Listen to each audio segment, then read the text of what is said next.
Welcome once again, minions, to the first lecture of modern physics, where we are going to talk about photons, photoelectric effect, along with the previous year questions. How about ejecting some electrons from a surface using light? And that's what photoelectric effect is all about, and that's what we are going to see in today's lecture with me, Shreyas, your master teacher. Hello Minion Aarti, hello Nandini, hello Yalini, hello Ankit, Lieutenant Arshad, hi Raj, welcome. Yes, and all the new minions, all the new V enthusiasts, a very warm welcome to this channel, which is a very special channel in English for all the students who want to crack the JEE Advanced, JEE Mains, BITSAT, CET, boards. This is your one-stop destination for all your engineering requirements or board requirements out here. So welcome aboard everyone, and I'm Shreyas and I teach physics not just on the YouTube platform but also on the regular platform at Vedantu, and I have been teaching since almost like a decade now, and many of my students have cracked the IIT entrance not just with any ordinary ranks but with 2-digit All India ranks, and I know what it takes to make sure that a student reaches there. So that's why I'm here on YouTube, to make sure that we can spread the joy of learning till every nook and corner of the country, and we have started this channel. So welcome aboard everyone. Hi Suyash, hi Vignesh, hello Manjunath, welcome. And you can also follow me on my Instagram account. The handle for that is Shreyas_Vedantu. You can note it down and you can tag me in any post, and you can follow me for more videos, updates, motivation and stuff like that. Hi Ankit. All right. And before we begin, do not forget to hit this subscribe button down there, because that's how you become the member of this family for free. And one more thing, the fees for watching today's video is hitting that like button out there. So go ahead, smash that like button and make sure that I get all the energy that I need for conducting today's lecture. So you guys had your dinner. I need my likes and my subscribers, guys, to make this family bigger and to make sure that I have that Enthuse to conduct more such sessions for you. So let's begin with our class. And this week we have done waves. Yes, the waves part is over. We did light waves, we did electromagnetic waves, we did Young's double slit experiment, we did diffraction, we did waves on a string, we did sound waves, we did beats, we did Doppler effect, we did standing waves, organ pipes, experiments like resonance, sonometer. Everything has been done in this week, yes, for you guys. And now we are starting modern physics. In the next 3-4 lectures, that would be also done, most of it. And tomorrow, a mock test at 7 o'clock discussion would be conducted. And again at 10 o'clock modern physics, and Saturday modern physics again. Sunday, a special lecture on Valentine's Day. So let's begin, guys. Now to start with, hi Ritesh, hi Rehan, welcome, smash dough, very good Yaldi. All right. Well, Manjunath, my sleep time usually is around 11:30. Usually I sleep around 11:30, max 12. Yeah, and I wake up by around 7:30 usually. That's how my cycles are. And in fact, I have made a special video for all of you, why you should wake up early and why you should sleep early. So do check it out in the playlist. It's there in the past videos out there. Well, not so much, Ankit. I don't have so much time. I end up reading. Mostly I end up solving physics problems most of the times. That's how it goes. Okay. Now, see, we are going to divide the lecture into 3 parts. Number 1, properties of photons. Number 2, wave particle duality. Number 3, photoelectric experiment. So these are the 3 main things on which questions are asked. And you will be seeing a lot of questions today from the previous years, and you're going to see how I'm going to solve them. And that's very important for you guys to observe carefully and see what mistakes you can commit and what you should avoid. All right. Now, some of the important properties, please keep making notes of all these properties. Very important properties for all of you. A photon always travels at speed of light. Speed of light is 3 × 10⁸ meters per second in vacuum, obviously. That's the highest speed. In any other medium, it will travel slower. Next important property, the rest mass of a photon is 0. As in, the mass of a photon as such is actually not defined, but hypothetically the mass is assumed to be 0. The thing is, you will learn later on if you take engineering physics or relativity as a subject, that mass depends on the frame of reference and so on and so forth. So strictly speaking, you can never see a photon at rest, because if you want to see the photon at rest, you have to travel at the speed of light, which is not possible. So we assume that the rest mass is 0, or it's a massless entity. That's how it is. All right. Then, yes, Lieutenant Arshad, yes, that's what we want. More than that, I want you guys to improve. I want you guys to reach greater heights. I want you guys to remember this channel was your important milestone in your journey for success. All right. Next up is, each photon has a definite energy and a definite momentum. Very important. If you give me a photon of certain frequency, it will have a fixed quantum of energy. I'll come to that. And it also has momentum. Now that's the funny part out here. Mass of a photon is 0, keep it in mind, but the momentum is not 0. Yes. And the simple explanation for that is Einstein's equivalence of energy and mass. So energy can be converted into mass, mass can be converted into energy. So think of it in a very vague way that, the energy of a photon gets converted into its particle behavior when it hits any surface. So if light falls on any surface, in fact, it's going to apply some impulse, and that momentum will be transferred to the surface. So light does have momentum, keep this in mind. Okay, it has momentum, but the mass is 0. That's the funny part. Next up, if E is the energy and P is the momentum, yes, if E is the energy, P is the momentum, well, a lot of minions are getting present out here, marking their attendance. Welcome Sakti, welcome Priyanka, join in, yes. If P is the momentum, then the relationship between them, all right, actually I should have written F over there, F as the frequency, but it's okay. If some books use mu as the frequency, all right, and lambda is the wavelength, then understand the energy is given as HF. F is the frequency, H is the Planck's constant, and F is also c by lambda. Speed of light by wavelength is frequency. That's the energy of a photon. A photon has a quanta or a packet of energy which is HF. If there are 2 photons, there is 2 HF energy. If there are 10 photons, there is 10 HF of energy, and so on and so forth. And the momentum, okay, I need to wait for this thing to go away. Please go away. Okay, the momentum is h by lambda. So the momentum of a photon is h by lambda. H is Planck's constant, lambda is the wavelength. And you can just substitute, all right, hc by lambda over here, and you can see it is also energy divided by c. Keep all these things in mind. Keep all these things in mind. Welcome Nike. Hi Tanmay, welcome. Yes, Ali, definitely next week, probably a lecture on communication for sure. And all the new members, welcome. We call ourselves minions, and I'm Shreyas, the physics master teacher. And do not forget to hit the subscribe button so that you get more updates on this channel. All right, so we are starting with photons. So these are the most important properties of photons on this slide. Please keep making notes, and remember, you'll also get the notes on the Telegram group as well. You'll get all the notes on the Telegram group. Hi Jitesh. Yes, I had my dinner, Tanmay. Next important property. All photons of light of a particular wavelength lambda have the same energy and the same value of the momentum. Very important. No matter where you find that particle of light, which is photon, if it has one wavelength, then it will always have the same energy and same magnitude of the momentum. Keep this in mind. All right. So basically I've just started, Nike. Don't worry, you've not missed much. There is one more thing, Nike, you can do. You can just rewind the lecture a little bit, 5 minutes, 2-3 minutes, and catch up at 2x speed. All right. So that is one thing. Next up, a photon may collide with a material particle. A photon might collide with a material particle, and the total energy and the total momentum will conserve. Just like in collisions, like in work per energy, a particle collides with another particle, momentum is conserved, energy is conserved, energy is transferred. So all those principles are still applicable even in photons. Keep this in mind.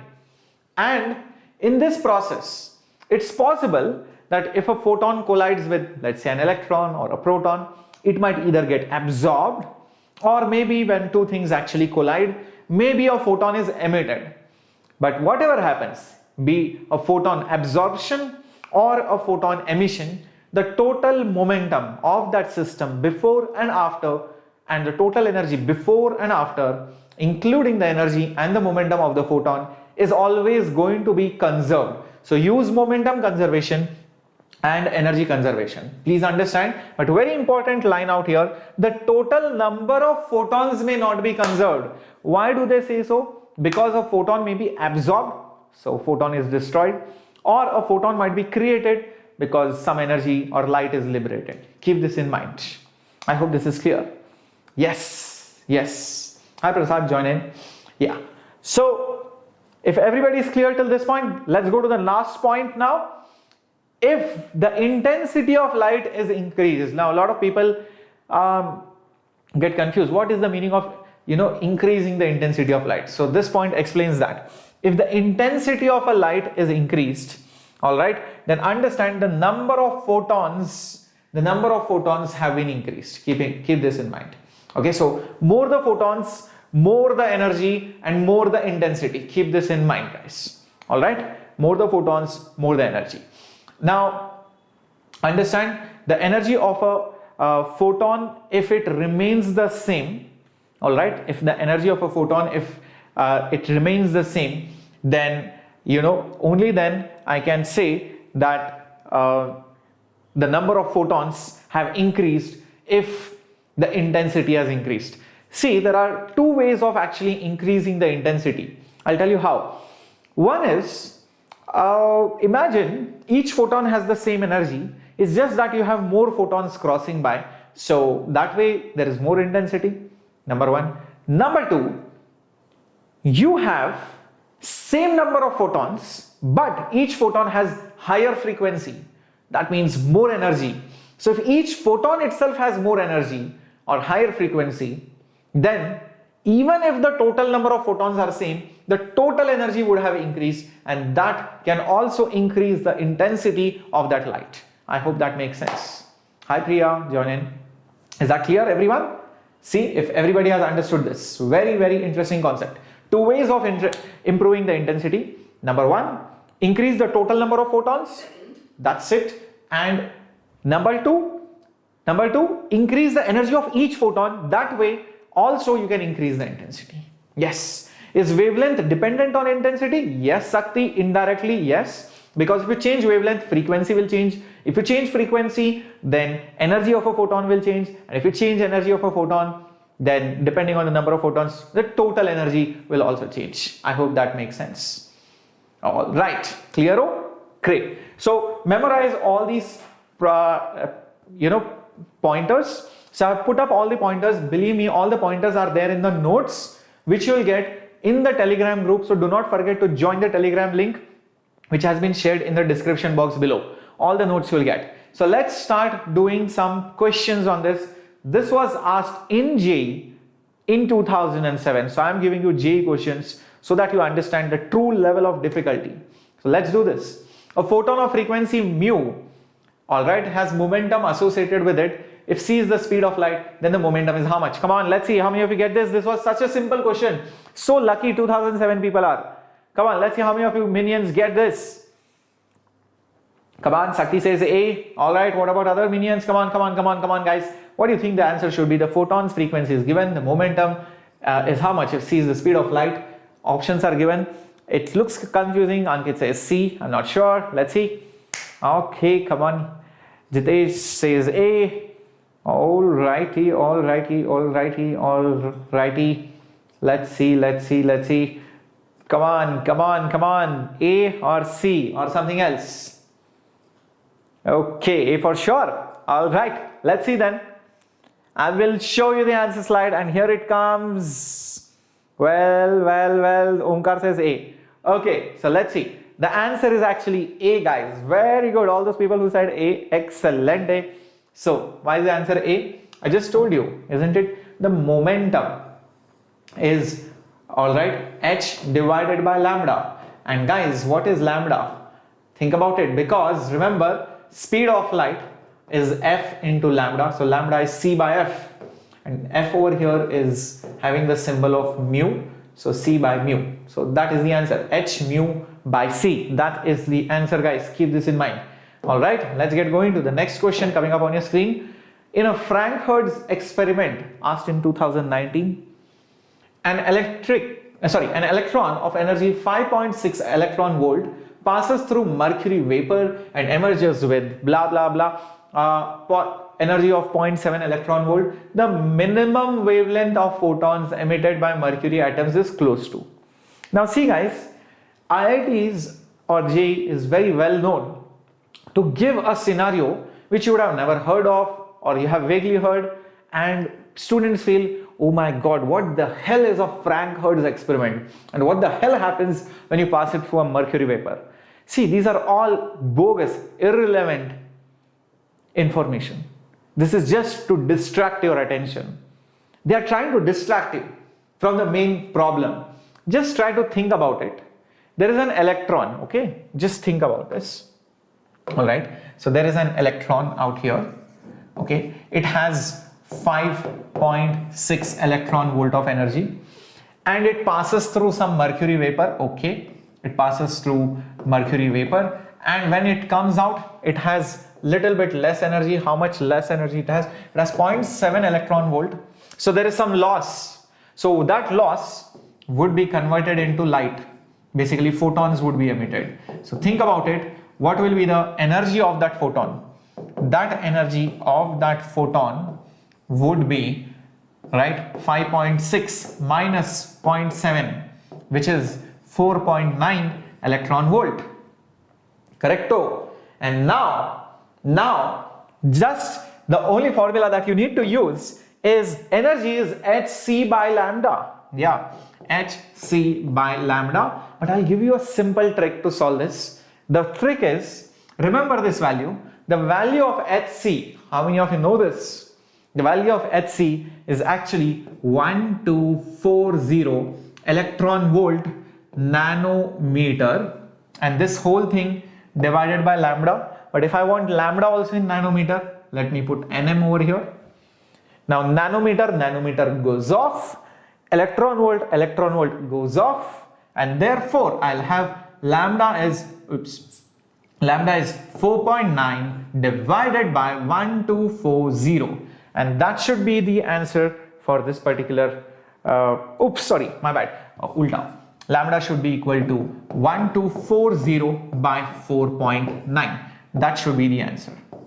Alright, so I hope that makes sense. Yes, 1240 divided by 4.9, and that should be, yes, 250 nanometers. Yes, approximately. Is that clear, everyone? All the minions understood this? How to solve this? Remember this value, 1240. Electron volt nanometer. The units are important. Electron volt nanometer. Keep this in mind.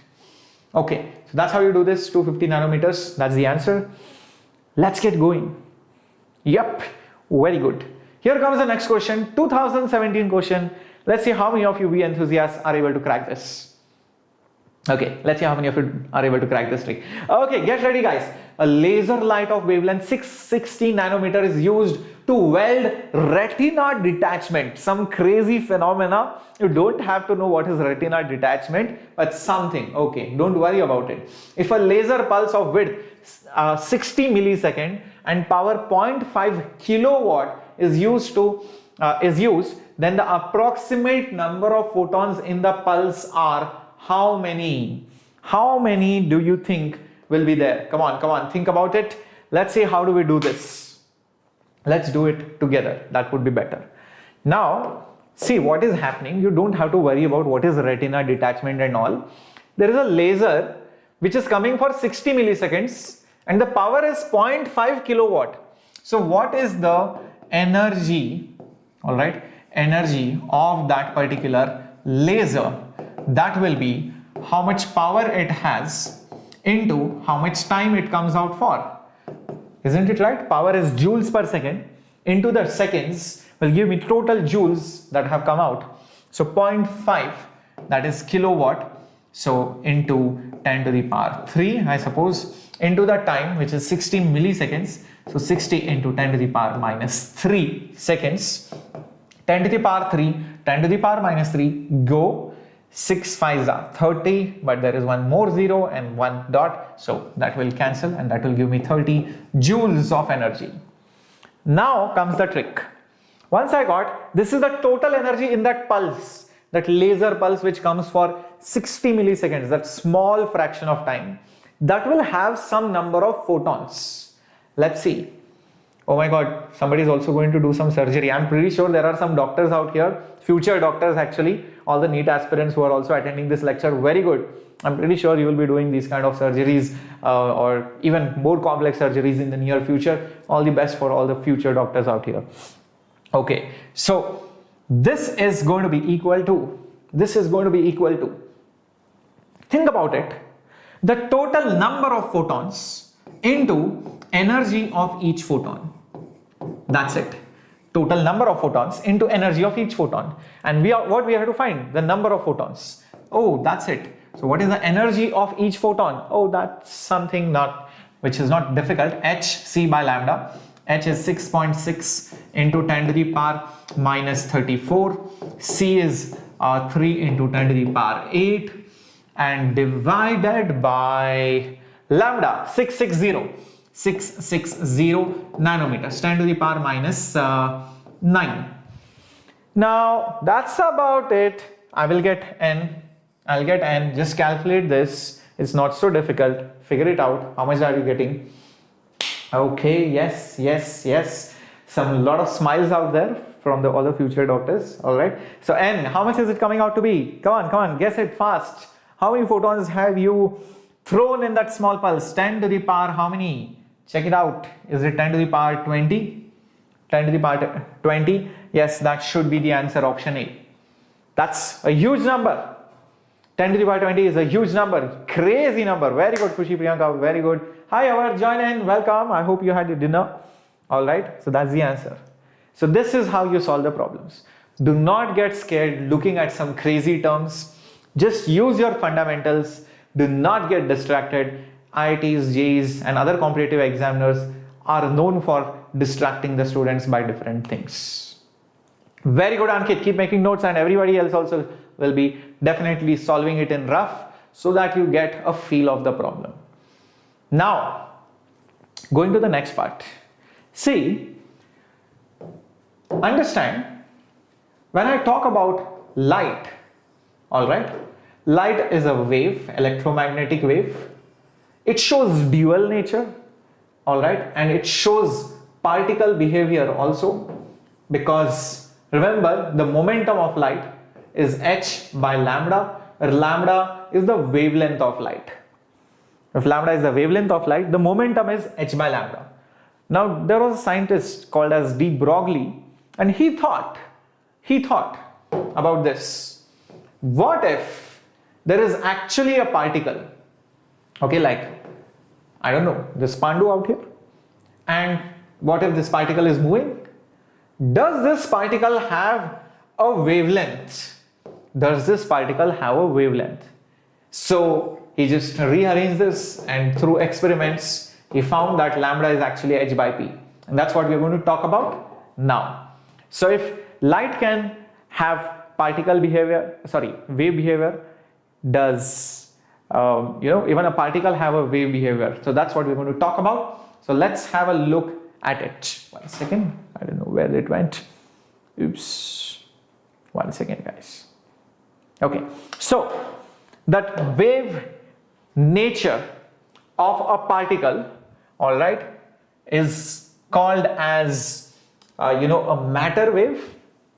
So remember this, a particle, like example sand or electron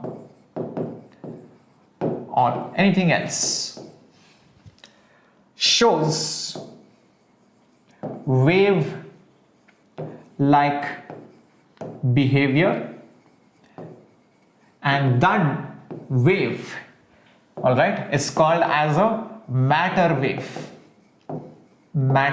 and that was given by Broglie, and that wavelength of that matter wave is h by p. Keep this in mind. This is momentum of the particle, lambda is the wavelength of that particle. Understand that, matter wave. Okay, so this is called as the de Broglie wavelength. So this is called as a de Broglie wavelength. A lot of people have this misconception. Okay, if I throw a particle, it goes like this. No, that's wrong. That's not how the particle goes, and that's not what I mean by the wavelength. That's a wave. You cannot see it. The matter wave cannot be seen. It's a whole different science, but don't worry about it right now. Just think that every particle has a wavelength. It's something which is not seen so easily by you. Okay, and it is not an electromagnetic wave, it's not a sound wave, it's not a mechanical wave, it's not a wave on a string, or it's not like an earthquake or something like that. It's something else. But understand that wavelength, some hypothetical thing, all right, which right now you cannot perceive, is called as that de Broglie wavelength. Yes, I hope this is clear. Very good. So keep this in mind. We'll go with some problems. Now, before going to problems, let me tell you about a very important thing, guys.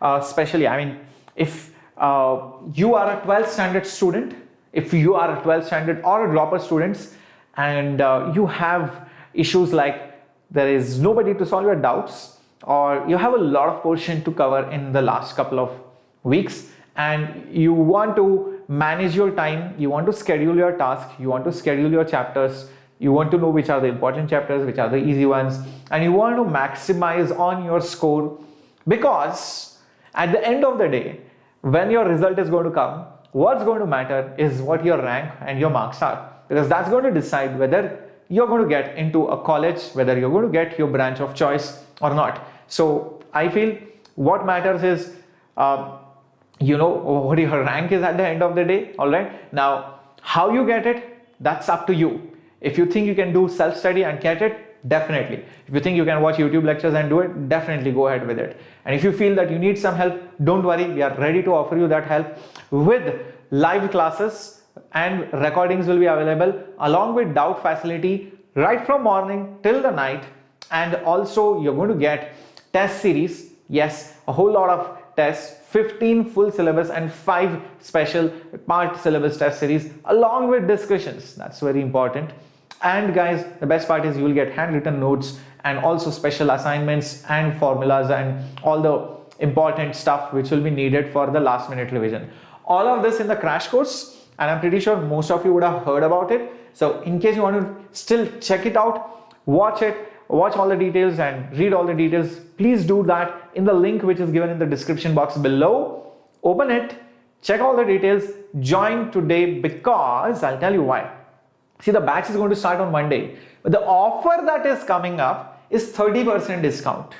And that 30% offer is a very rare offer, because usually the offer is 20%. So randomly, sometimes, you know, the offer goes to 30%. And right now the offer is at 30%. So I think you should make the best use of this offer if you are a 12th standard student or a dropper student, and if you want to crack the exam and start your preparation immediately for JEE Advanced. So do that. Do not wait for it. Yes, very good, Khushi. Oh my God. Let me tell you, Khushi, there are many students even from 10th standard over here, and I'm so glad that you guys have been so regular, and I please want you guys to be really regular and also inspire your juniors, your colleagues, your probably classmates or your friends to join in, so that when your friends come, you feel even more motivated, and then you can also have fun with your friends out here in this small little family of ours. Yes, let's get going to the next question coming up on your screen, and here it is. 2014 question. For which of the following particles will it be most difficult to experimentally verify the de Broglie relationship? Which one do you think is the most difficult one to experimentally verify the de Broglie relationship? Okay, some of you are saying C. Oh my God, Ankit says C. Okay, come on. No, you says D.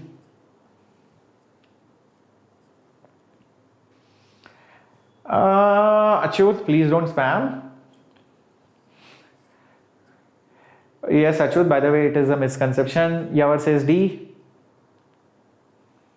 Okay, Ankit says C or D. Sakti says C. Well, guys, what is the formula for de Broglie wavelength? Just go with that and you'll get the answer. Lambda is h by p. The one which has very small wavelength, that will be very difficult to experimentally verify the de Broglie wavelength. Which has very small wavelength? The one which has the maximum momentum. Now, out of them, which one do you think has the maximum momentum, guys? Think about it. Which has the maximum momentum? The one which will have the same, if they all have the same speed, the one which has the most mass. Which has the most mass out of them? Obviously the dust particle. Hence, the answer is the dust particle. Yes. So it's not alpha particle. Assuming the speeds are same, the one with the highest mass will have the highest momentum. So smallest wavelength. I hope that makes sense. Cool. Let's get going to the next one. An electron, a doubly ionized helium, and a proton are having the same kinetic energy. Very important, not mass or anything or speed, same kinetic energy. Okay. The relationship between their respective de Broglie wavelengths are, which of the following is the correct order? This was a 2020 question. Think about it. Let's see how many of you get this. Come on, it's very similar to the previous one, but there is a small catch, of course. Think about it. How are you going to get it? All right. Wow, Shreyas, Kishore, you got the morning shift. Good, all the best. Don't worry, we are going to be there for you. And next week is going to be special revision series for all the 12th standard students. And guys, what do you want? Please let me know on the comments below this video. What do you exactly want me to do next week? Do you want mock tests? Do you want just revision of formulas? Do you want special 20 problems? Or do you want something else? Whatever you want, please let me know. And I will, based on those comments, I'll definitely try and conduct lectures based on that next week. See guys, I'm here for you. So if you ask me something, definitely I will try and do that. Yes. Yes. So not now, Shreyas, put it up in the comment section below after the video is over. Okay, let's see. Have a look. Now, lambda is h by p. Okay, but I don't know momentum. So here's what I'm going to do. Kinetic energy, all right, kinetic energy is momentum square by 2m. Okay, that means the momentum is root of 2 times mass times kinetic energy. Okay, so substitute it here. So lambda will be h divided by root of 2m/k. Now what is given? H is a constant. They are having the same kinetic energy. That means lambda is inversely proportional to root of mass. So the one which has most mass will have the least wavelength. Now out of electron, proton and this doubly ionized helium nucleus, whose mass is highest? The mass of that helium doubly ionized is most, then comes the mass of proton, and then comes the mass of electron. So that exactly opposite will be the answer for the wavelength. So I'm guessing it should be this one. Yes, I think it should be this one. Option C, just check this out. Yeah, it should be this one. Correcto, many of you got it. Excellent, excellent minions, excellent we enthusiasts. And if you guys are getting it, very good. You should be proud of yourself because you are solving previous year questions. And if you are 11th standard, you should feel even more proud because you are solving 12th standard questions. Okay, let's get going to the next one. Cool. Very nice question. 2019 question. JEE 2019. These are actual questions so that you know, you get a hang of the examination. All right. So two particles move at right angles to each other. Their de Broglie wavelengths are lambda 1 and lambda 2. Okay. So if the de Broglie wavelengths are given, that means I know their momentum. Okay. Then the particles suffer perfect inelastic collision. That means they stick together. The de Broglie wavelength of their final particle is given by, let's see how many of you do this. Don't worry, Albert, definitely will come up with motivation sessions also. We know that you need it. Yes, let's do this. Okay, let's see how many of you minions get it. Well, E is not 1, it's E is 0. Be careful, perfectly inelastic here. Perfectly elastic will be 1. E's will be 0 for inelastic. Perfectly that too. Okay, so here is what I'm going to do. each particle will have some momentum. Let's say this has P1, this has P2. Okay. After the collision, don't you believe their final momentum will be somewhere here, and let's say that is P. This will be the final momentum, guys. Now I hope you also agree with this, that the final momentum vector will be equal to, alright, will be equal to the initial momentum plus the final momentum. This is using conservation of momentum. Conservation of momentum vectorially.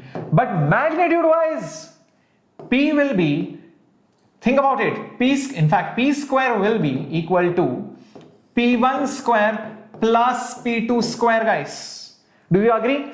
P1 square plus P2 square, which is the resultant momentum initially, will be equal to the final momentum.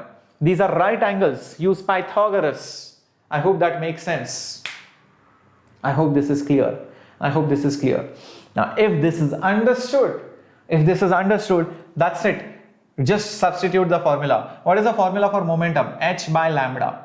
So H by lambda whole square will be H by lambda 1 whole square plus H by lambda 2 whole square. H gone. So I will have 1 by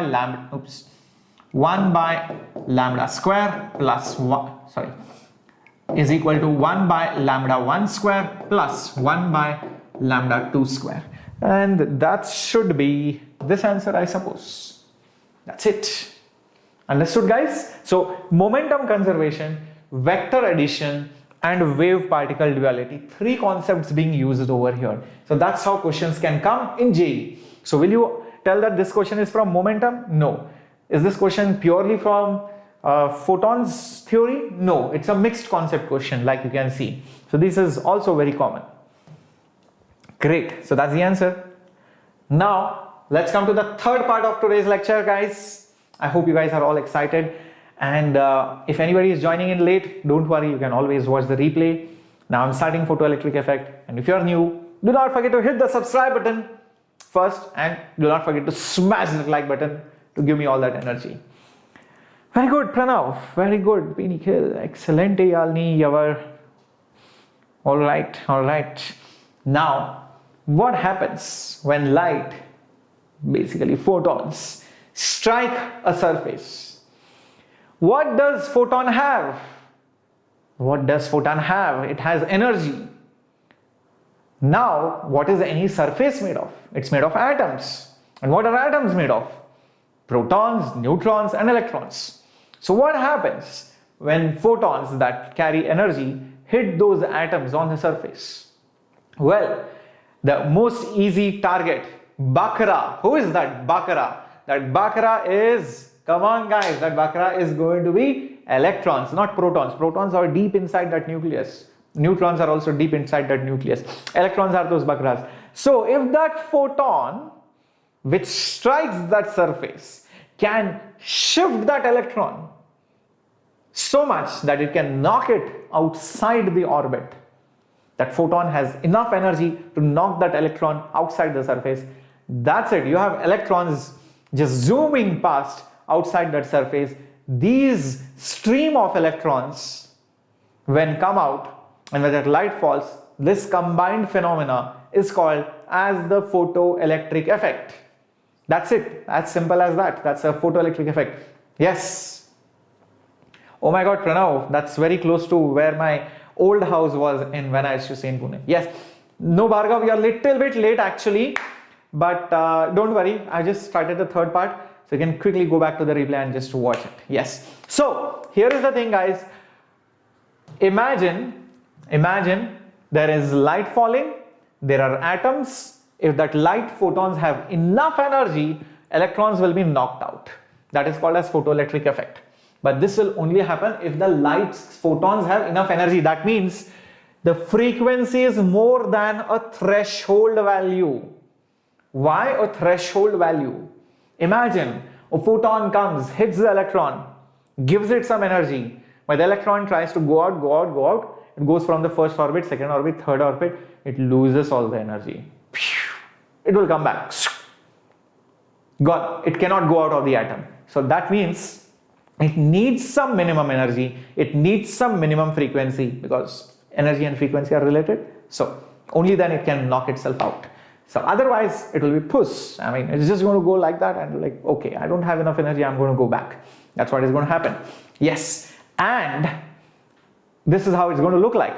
If there is light falling, but that light does not have enough frequency, it is lesser than the threshold frequency, that no electrons emission, that's it. It's just going to be there like that. So you'll be like, sir, what is happening to that light? Well, that light will just be absorbed by the surface, or maybe just reflected back, or just transmitted, something like that. So it is not going to emit any electrons. By the way, do you know what is the name of these electrons? They are called some special electrons. What is the special name? They are called photoelectrons, because it's a photoelectric effect. What are these called? Photoelectrons. So photoelectrons ejected above threshold frequency, and they are not ejected below the threshold frequency. So coming to that work function, like we all have seen, there is a minimum frequency above which only the photoelectric effect occurs. So that F0 is the threshold frequency. I can say F more than F0, only then there is photoelectric effect, or F more than or equal to photo of F0, then only there is photoelectric effect. So can I then say that critical energy, which is HF0, which is that energy of photon, to just knock out that electron, to just knock out, that is called as the work function. Very important. What is this called? Work function. Work function is nothing but the minimum energy required to just knock out an electron. So HF0 is work function. Correcto. All right. Crazy master, the other way is, well, you can join into pro subscription, and then you will be in regular touch with me. And I'm conducting a lot of courses like IE Rodov course. I'm also conducting numerical courses, revision courses of 11th standard, chapter wise revision courses, and so many modular courses. So you can join me in the pro subscription, where you can regularly be in touch with me, and also you'll be a part of those special Telegram groups which are there only in pro subscription. That's how you can do that. Or the second option, or the worst option, is you can put it up in the comment section below the YouTube videos. Okay, now if you have noted all these things down, let's go to the next part. Now that we have spoken about work function. Alrighty. Okay, so yes, now let's talk about this setup. This is such a beautiful setup. I mean, it explains everything. Okay, there is a tube. You can see light is falling. What is this? This is a metallic surface. Why metallic surface? Because electrons can be easily knocked out. There are free electrons in that, and those electrons will come out and they will go in this vacuum tube. They will hit the other surface, which is electrically connected to the original metallic plate. So whatever electrons go here will flow through this electrical circuit and come back, and whatever electrons were depleted because of the striking of the light beam will be replenished by the completion of the electrical circuit. So they are replenished by bringing it back over here. So whatever electrons get knocked out, they again are put back over here. Now, if this is clear, yes, crazy, please do try, definitely. Now, the thing is, just imagine, there is no battery here. Okay, just forget this battery is there. If it's just a pure wire, don't you think there will be some current in the circuit? Yes or no? Answer in the chat box. Answer in the chat box. What do you think if there is no battery but just a wire connecting these two plates? Do you think there will be a current? Yes or no, guys? Yes. But will this current be large? Well, no. It will be very small. Maybe some microamperes, or maybe some very small milliamperes. It's going to be very small. Now, imagine I take this battery and I connect it such that it helps the current. Meaning, this is positively charged. Positive side I connect to here, and the negative charge I connect to here. Negative side here, positive side here. What will happen? This positive plate will pull those electrons. Okay, it's going to pull it. And it's going to speed up those electrons. So there will be more electrons flowing, and because of that, what will you have? You will have more current flowing in this circuit. Isn't that right? Isn't that right? I hope that's clear. So there will be more current flowing in the circuit. Now, let's say for example, I reverse the battery. Yes, I reverse the battery. This is a negative terminal connected here, and this is the positive terminal connected here.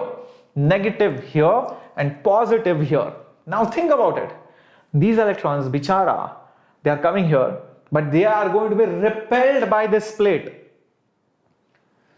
Now the electron needs to have real guts to actually reach that plate. Think about it. Because that negative plate is going to force it to stop and turn back.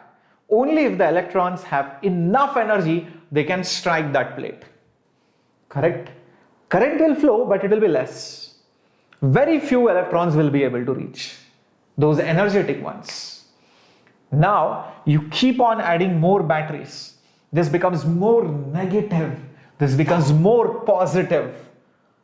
There comes a point when even the luckiest, the most energetic electron barely reaches there, it stops, it loses everything and just comes back.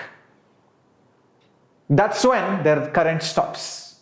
I hope that makes sense. I hope that makes sense. So the most lucky, the most energetic electron just barely reaches and it loses everything and it comes back. And that's when the current stops. And that potential which you apply to this photoelectric device is called as the stopping potential, because you have stopped that electric current. I hope that's clear. Yes, how this current is detected? There is an ammeter connected here, there is a voltmeter, everything is there. Don't worry about that here. Yes, there is a device to measure that. Yes. But why does it lose energy? Because of the electrostatic potential energy loss. Because there is negative and positive plate, so there is loss in electrostatic potential energy. Yes. Cool. So now let's talk about this stopping potential. So what is stopping potential? The potential which is connected in reverse bias that stops the photocurrent. So can I say that the change in the electrostatic potential energy is, so whatever potential energy changes electrostatically, it is absorbed, all right? The electrostatic potential energy which is absorbed has come because of the loss in the kinetic energy. That energetic electron loses all the kinetic energy into electrostatic and it is thrown back. Just like gravity, this is electrostatic. So it is basically the kinetic energy of the luckiest, the best, the most energetic. So the maximum kinetic energy. So I can say the maximum kinetic energy of the electrons is going to be electrostatic energy, which is stored, and electrostatic energy, remember, charge into potential difference. So it is charge, which is E, it's an electron. Potential difference, well, that's the stopping potential, remember? So stopping potential, Vs. So this is the formula, guys. Keep this in mind. You should remember this. Yes. All right. I hope this is clear. Okay. So keep this in mind. Now comes the important point. Look at this graph. This is current. Okay. This is current. And this is potential. If the potential is zero, what will happen? You will have some current flowing through it, correct? If the potential is zero, there is some small current flowing through it. If you make it positive on this side, what will happen? More current will flow. More current will flow. But there comes a saturation point, because even if you increase the potential beyond a certain limit, what happens? There are no more electrons only which are ejected. So think about it, guys. Whatever electrons are coming, you are throwing them over there. But understand, if there are no more electrons only which are ejected, what will you have in the current? So that's why the current saturates after a certain potential difference. Similarly, if you reverse If you reverse the voltage, the current decreases and it stops at the stopping potential. I hope this is clear. This is at the stopping potential. Now think about it. If you increase the intensity of light, what will happen? Intensity, if it is increased, then yes, there are more photons which are coming. If there are more photons, then obviously there are more electrons which are coming out. And if there are more electrons, obviously there is more current. So that's why the graph shifts up as it is. I hope that's clear. Is that clear, everyone? Everybody understood? Everybody understood? Yes, the JEE admit card is out, so you can download it. If yes, let's but now concentrate on the class which is going on. Yeah, hello Anamika, welcome. Cool, everybody understanding this graph? Yeah, very important graph, very important graph. Okay, now let's see the final equation for which Einstein got Nobel Prize. You know what is that equation for which Einstein got Nobel Prize? I'm going to write that equation now. Okay, so here it is. Yes, you're going to see that equation which won Nobel Prize. So this is our setup. Light falls on one surface, electrons are ejected out. Here is what I'm going to say. Energy of the photon, okay, which is incident, goes into two things. Number one, to remove the electron from the surface. The remaining one goes in kinetic energy, and when the electron comes out, there might be some losses. So plus some loss of energy because the electrons collide, loss during collision. All right. So what is the energy of a photon? Energy of a photon is hf, isn't that right? What is the energy required to remove the electron from the surface, guys? Isn't that phi? Work function I just told you about. Now, if there is a lucky electron, most lucky, most energetic electron, will it suffer any loss? No. Why? Because maybe it was on the surface, it did not collide with anything, it just came out. So that is the best electron, the most energetic, the most luckiest electron. So that will be Ke, kinetic energy, maximum value that can come out.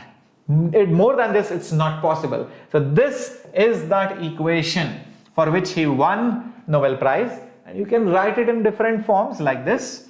HF is equal to phi. Okay, if you don't like phi, and this is how you can write it down, phi is nothing but HF naught, and kinetic energy max is electron charge into stopping potential. This is alternative form. Both are correct. This is that very important equation. Okay. Kansha, I do not know Tamil, yeah. And then see, Minnie is asking me to speak Japanese. So I wish I was an language teacher, and then I would have spoken in all the languages that you would love to. But right now the only language I know is English and physics. So I hope you'll have to bear with that. Yes. Falak, if you have your exam on the last date, yes, you have a better chance because you're going to get more time to prepare and you will get an idea of how difficult or easy the papers were. And plus on this channel, we are also going to conduct live discussions, so that will be better. Yes, cool. Yeah.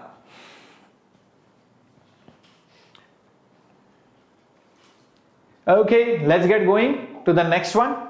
This is another important equation. Now this is a very beautiful equation that I'm going to show you. See guys, I just told you HF is equal to minimum energy to knock it out plus electron charge into stopping potential. Let's rearrange this a little bit and shift this over here. So HF minus HF naught is equal to EVS divided by E. So you will get VS is equal to H by E F minus H F naught by E. Now this is very important equation in the modified form, obviously.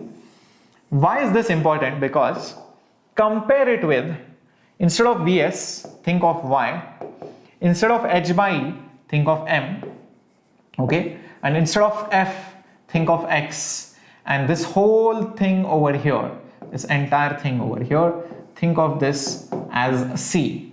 Y is mx plus c. So if you were to draw a graph of stopping potential versus x, which is frequency, that would be a straight line with positive slope. You can see that.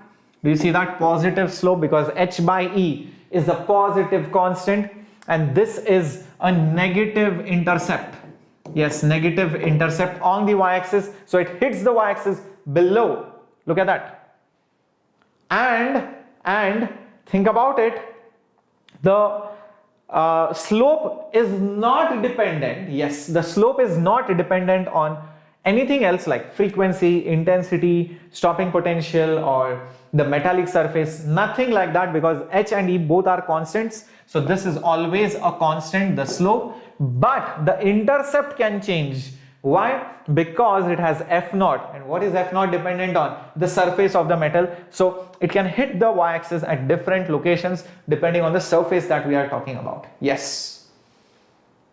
Yes, Sandesh Raju, I'll definitely do that. I'll definitely do that. And do join the Telegram group, or there also I'll update it. Okay? Cool, cool. Definitely I'll inform the backend team. Correct. Let's get going with the next question. Alright. So you should know these graphs. I hope now in your mind you are able to simulate the whole of photoelectric effect. Are you? If you are able to do that, very good. Let's do this problem. 2006 question. What is the time taken by an electron to come out after a photon strikes it? How much is it approximately? Come on, think about it. Ankit, if you are so tense right now only for 2022, what will you do when the actual exam comes? What should the 2021 students say? Imagine how much tension they will have. So don't take tension, just focus right now on the syllabus to be completed. Everything else will happen naturally. Alright, come on, think about it. Well, the correct answer is, this is a fact-based question. This is something which you should know as a fact. Okay, don't worry. Sandesh, I just told, right? I will do that. Don't worry, I have told. Okay, the answer is 10 to the power minus 10 seconds. This is something which you should know. It's a very small time. It's almost instantaneous. This is a factual based question. It is there in theory. So remember this value now. 10 to the power minus 10 seconds. Next question. Again, theoretical based, which was asked in 2012. Photoelectrons are ejected from a metal when light of a frequency mu falls on it. Pick out the wrong statement. Wrong. Which of the following is wrong? Only one option is wrong. Look at these options. Think about it. Think about it.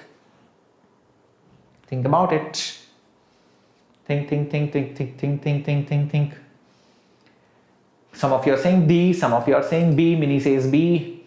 Alright, says sure too. Alrighty. And there you go. See guys, let's do this one by one. Okay. D, B. Okay. A lot of people are between D and B. Okay, let's see this. No electrons are emitted if frequency is less than the work function by H, where W is the work function of the metal. This makes sense. I mean, I just told you, work function, if it is phi, it is HF naught. So obviously the frequency is less than this value, then obviously, you know, see, think about it. Frequency is nothing but work function by H. So if it is less than that, then obviously no electrons are emitted. So A option is correct. Okay. The ejection of the photoelectrons is instantaneous. We just saw the time taken is hardly 10 to the power minus 10 seconds, which is very small. So it is almost like instantaneous. So B option is also correct.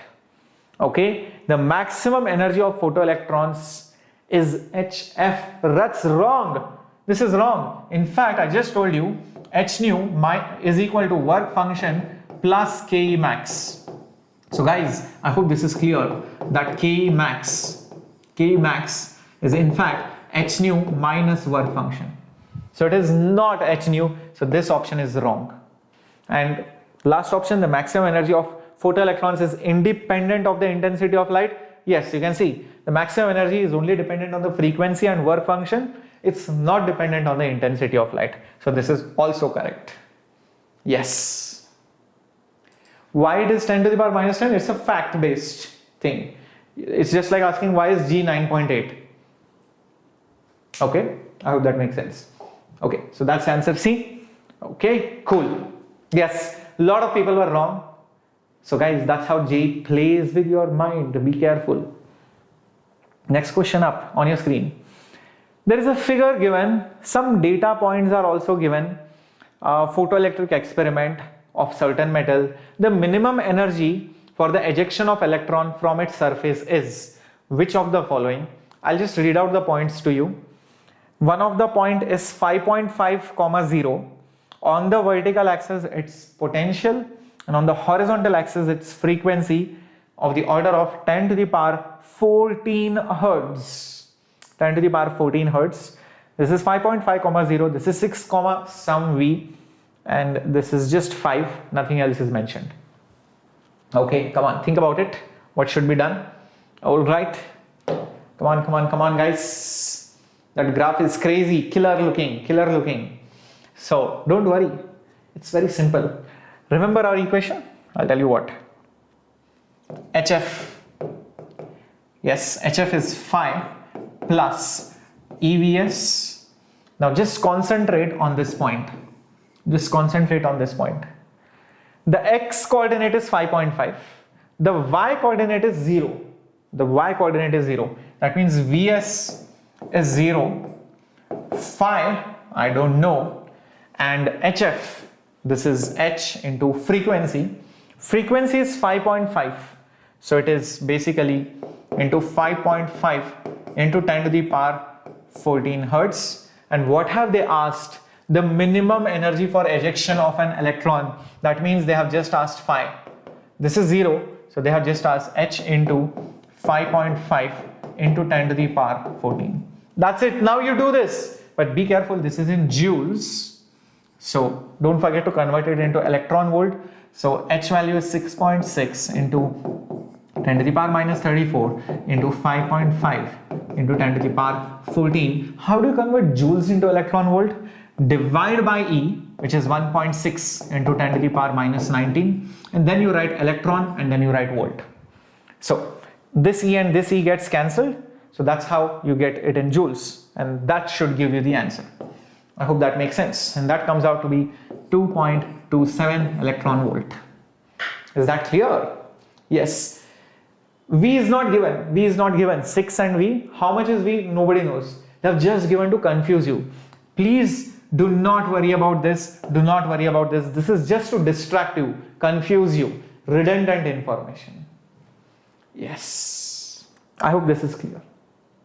Okay. Cool. Yeah. Looks confusing. It is not. Unnecessary confusion. Yes. 2.27 electron volt. That is the answer. Okay, cool. Let's get going. Let's get going to the next one.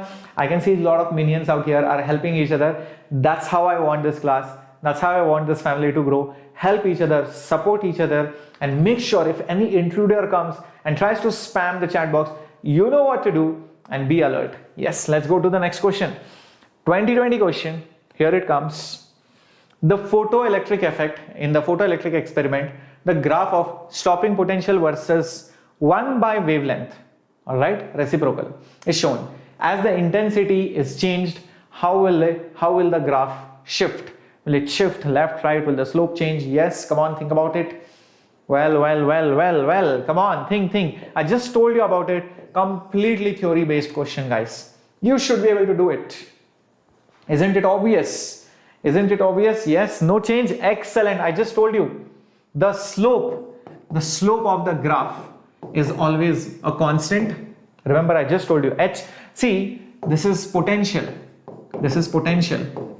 And 1 by lambda is same as frequency. It's rather proportional to frequency. It's similar. Slope is constant and that's it. So the intercept, the y-intercept. Okay, so the y-intercept is based on the surface. So for a given surface, the slope will be constant and the graph will definitely not change if the intensity is changed. So it does not depend on the intensity. You can see that. Correcto. Excellent. Let's go to the next question. These kind of questions have been asked. So guys, won't you feel sad if you weren't able to answer these questions and later on realize that these questions were easy, that's what I want you to realize. And you're feeling it easy because you have learned it fresh now, probably. And I'm also trying to help you out. So guys, I'm pretty sure after this lecture, you are not going to face much of difficulty. All right, last question out here. Are you guys ready for the last question of today's session? Here it comes. 2016. There is a surface illuminated successfully by light of wavelength lambda and lambda by 2. If the maximum energy of the electrons emitted in the second case is 3 times of the first case, then how much is the work function of the surface? Yes, Falak, definitely you'll have to revise it. Don't worry, I'm going to be there for revision before your final exams. If you want me to be there, show your love, show your support, and bring in more janta. Come on, let's see how to do this problem. First case, okay, in the first case, what is happening? Okay, Hc by lambda, that's the energy of the photon, is the work function plus the maximum kinetic energy. Let's say I call it E. This is the first situation. In the second situation, what is happening? Hc by lambda by 2, okay, is equal to phi plus, it has 3 times the energy in the first case, 3 times of E. Okay, let's rearrange it. So it will become 2Hc by lambda is equal to phi plus 3E. Now what have we been asked? Work function. We want to know phi. Achha. So here is what I'll do. Take this equation, multiply by 3. Multiply by 3. Yes. Now take both of them. Okay, take both of them and subtract each other and see what do you get. Subtract. Yes, subtract both of them and see what do you get, guys. Come on, think about it. 3Hc by lambda minus 2Hc by lambda. 3Hc by lambda minus 2Hc by lambda is equal to 3 phi minus 2 phi. 3 phi minus, 3 phi minus just phi, and 3 minus 3, that's 0. So this will become just Hc by lambda is equal to 2 phi. Therefore, phi is equal to Hc by 2 lambda, and that should be the answer. Yay, correcto. Very good. Hc by 2 lambda. Very good, Priyanka, Albert, and yes, Kushi, Miniball. Yes, linear equation, 2 variables. Correcto. These are the kind of questions asked. I mean, what should I say? Now, I have put some problems for homework. Where will you find the homework? 2 options. Either you pause and play this YouTube video and see these questions, or second better option, join the Telegram group, download the PDF, and you can solve it at home. And I have also put down the solutions, but do not look at the solutions before you attempt it for yourselves. So these are some 3 to 4 questions which I have posted over here.